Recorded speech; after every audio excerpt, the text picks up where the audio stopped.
Tu n'imagines pas, cher ami, à quel point je suis très heureux de te faire cette vidéo aujourd'hui. Parce que, comme tu as dû t'en rendre compte, j'ai dû m'absenter ces 2 dernières semaines. Ou en tout cas, mon absence de publication t'a intrigué. Et je l'ai vu à travers les commentaires que tu m'as laissés, les messages qui me font énormément plaisir, qui donnent un sens à mon travail, qui me montrent toute l'utilité de mon travail. Lorsque tu me demandes quand est-ce que je reviens, lorsque tu me demandes quand est-ce que je vais publier la prochaine vidéo, tous ces messages que je reçois de soutien, de questionnement, d'intrigue, me font énormément plaisir et me rappellent à quel point j'aime faire ce métier. Parenthèse fermée. Alors, cher ami, j'aimerais te parler aujourd'hui d'un phénomène social que j'ai remarqué sur le marché des rencontres et dont les hommes ne se rendent pas véritablement compte. Ils sont inconscients de ce phénomène. Ce phénomène, c'est le suivant. La plupart des hommes montrent leur intérêt ou courent derrière des femmes assez moyennes. La plupart des hommes manquent d'exigence. La plupart des hommes n'ont pas de hauts standards en séduction. La plupart des hommes vont s'amasser autour de femmes qui sont assez moyennes, autour de femmes qui sont entre 3 sur 10 et 6, 7 sur 10 au maximum. Et c'est ces femmes qui sont entre 3 et 7 sur 10 qui ont le plus finalement d'attention, qui reçoivent le plus d'attention masculine. Ce qui en résulte, c'est que contrairement à ce que pensent les hommes, les femmes moyennes ont beaucoup d'attention masculine, que ce soit sur les réseaux, que ce soit dans la rue, que ce soit dans les lieux de rencontre comme les bars, les boîtes de nuit. Ces femmes moyennes ont beaucoup d'attention. Les hommes leur montrent beaucoup d'intérêt. Et ces femmes, finalement, qui sont assez moyennes, peuvent se permettre un luxe, le luxe de choisir, le luxe de trier, le luxe de rejeter beaucoup d'hommes qui sont même plus avancés qu'elles dans la hiérarchie ou sur le marché de la séduction. Alors que des femmes qui sont des 8, 9 sur 10 ne sont pas entourées de beaucoup d'attention masculine. Pourquoi ? Parce que la plupart des hommes sont déstabilisés par ces femmes. La plupart des hommes n'osent pas y aller. Ils pensent que ces 8, 9 sur 10 sont inaccessibles. Ils pensent que ces 8, 9 sur 10 ne peuvent pas être séduites parce que voilà, c'est elles qui ont le plus d'attention. Or, ce n'est pas vrai. L'attention des hommes tourne autour de femmes assez moyennes, je te le répète. L'homme moyen n'a pas de grandes exigences. L'homme moyen veut tout simplement trouver une femme qui puisse lui correspondre et il se dit donc comment finalement minimiser le risque de rejet, minimiser le risque d'échec. Je vais aller vers des femmes assez moyennes.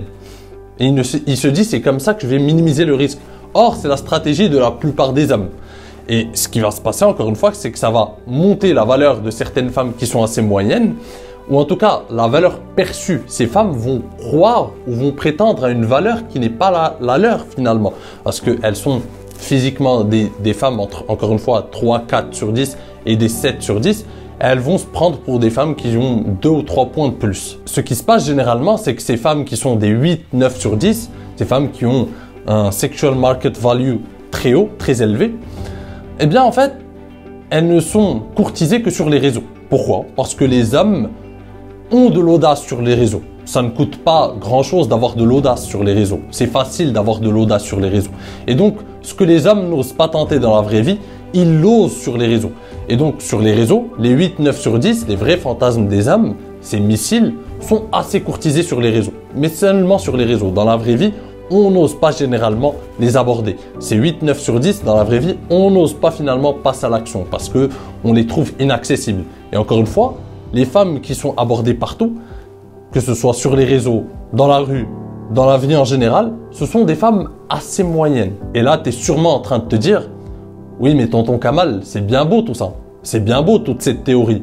Mais moi, concrètement, qu'est-ce que j'en ai à foutre ? Que des femmes 8, 9 sur 10 soient courtisées sur les réseaux, pas courtisées, des moyennes soient courtisées par la plupart des hommes. Qu'est-ce que ça m'apporte ? » Bien, ce que ça t'apporte, cher ami, c'est ce que tu ne vois pas, c'est que tu as une grande fenêtre d'opportunité. Il y a une occasion à saisir. Il y a beaucoup de femmes, des 8, 9 sur 10, qui ne sont pas assez courtisées, que les hommes n'osent pas aborder.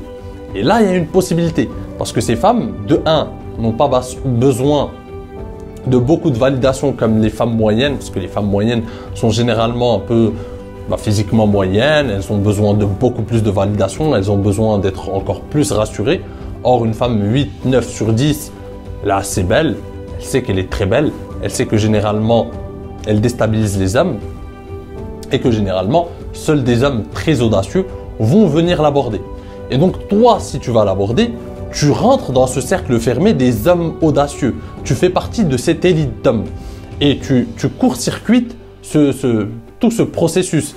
Au lieu de faire la queue pour des femmes moyennes avec tout un tas de bêtas, toute une armée de bêtas à tes côtés, eh bien, il te suffit simplement d'aller faire partie du cercle fermé des hommes audacieux, des hommes qui osent passer à l'action, des hommes qui vont chercher ce qu'ils veulent.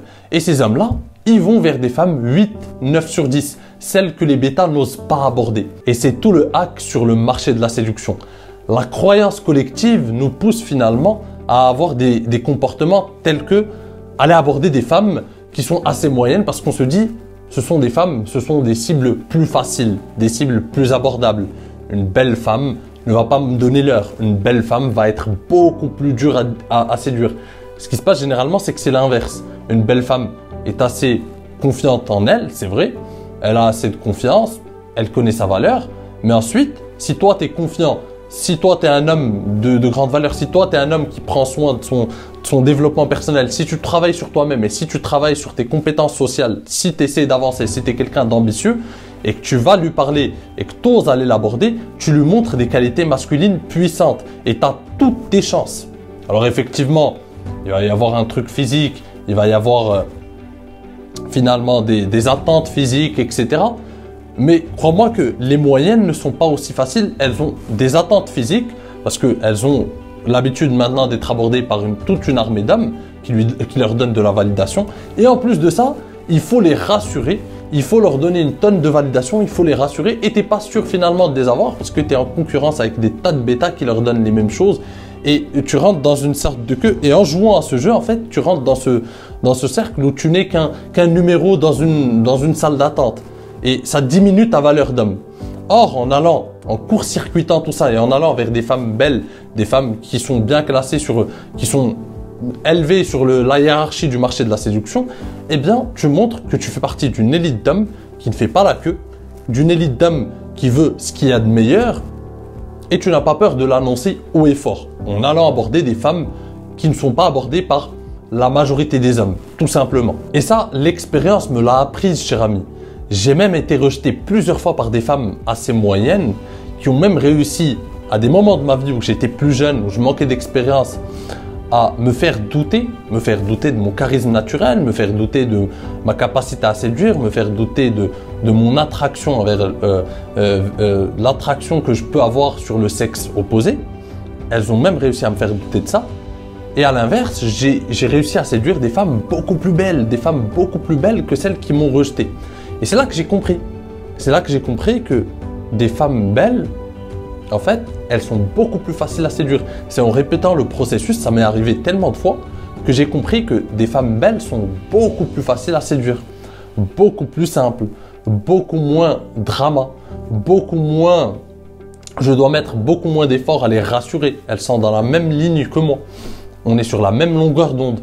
Et ça, les hommes ne le comprennent pas. Certains hommes, je vois certains hommes, vraiment, je vois des 7, des 8 sur 10 même, des hommes qui sont physiquement très attirants, grands, qui ont tout pour plaire et qui se rabaissent, qui n'arrivent pas à avoir des opportunités avec les femmes, qui luttent pour des femmes qui sont des 4, 5 sur 10 et ils prient Dieu pour qu'ils aient ces femmes. Et ça me surprend, mais en même temps, je me dis, on est tous passés par là quelque part. Donc si c'est finalement, si ça peut aider certains, j'en suis content. Les gars, comprenez ça vite, très vite et très tôt dans votre vie. Effectivement, le marché de la séduction est assez compétitif, mais il est aussi assez aléatoire. Contrairement à ce qu'on essaie de te faire croire, cher ami, sur certaines chaînes, où on te dit oui, si t'es ceci, tu peux pas avoir cela, et si t'es ceci, oui, effectivement, dans la logique, effectivement, un 4 sur 10 aura du mal à avoir une 8 sur 10, etc. Bien évidemment, je suis d'accord. Mais j'ai appris que dans le monde de la séduction, les choses se font assez aléatoirement et qu'il y a beaucoup de surprises.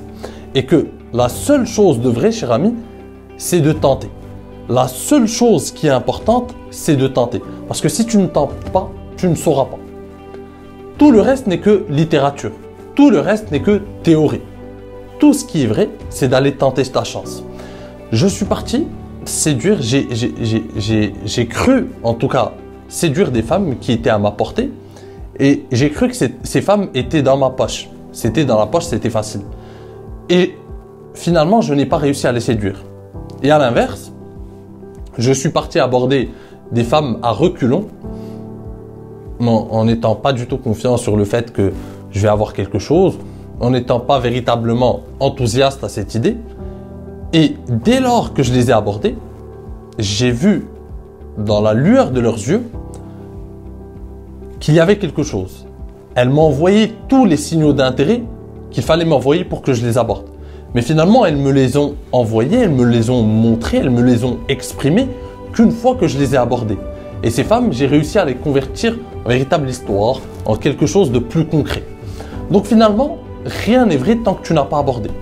La seule chose de vrai en séduction, c'est d'aller tenter ta chance. Tant que tu ne tentes pas, il n'y a rien de vrai. Tu peux être rejeté par une 3 sur 10 et avoir une 7 sur 10. Rien, finalement, il y a beaucoup de choses qui sont aléatoires, comme je te l'ai dit. Et seul tenter, seul aller de l'avant, seul oser aborder, seul faire preuve de leadership va t'apporter des résultats et t'apporter aussi des réponses à tous tes questionnements. Donc, cher ami, à chaque fois que tu en as l'opportunité, à chaque fois que tu en as l'occasion, va tenter ta chance. Parce qu'en tentant, tu auras une réponse, tu apprendras une leçon, tu apprendras de tes expériences, tu connaîtras au fil de tes abordages, tu connaîtras ce qui est vrai, ce qu'il faut faire, ce qu'il ne faut pas faire, les erreurs à éviter. Les femmes, le type de femmes qui sont assez réceptives à tes avances, le type de femmes qui ne sont pas véritablement intéressées par toi. Tu te connais toi-même, tu apprends à mieux connaître les femmes. Alors que l'inaction ne cultive que le regret finalement. Donc fais le bon choix et aborde dès que tu en as l'occasion. Alors cher ami, j'espère que tu as compris une nouvelle fois l'essence de mon message. Si cette vidéo t'a plu, n'hésite pas à la rétribuer d'un like. C'est un énorme soutien pour mon travail et ça envoie un message fort à l'algorithme.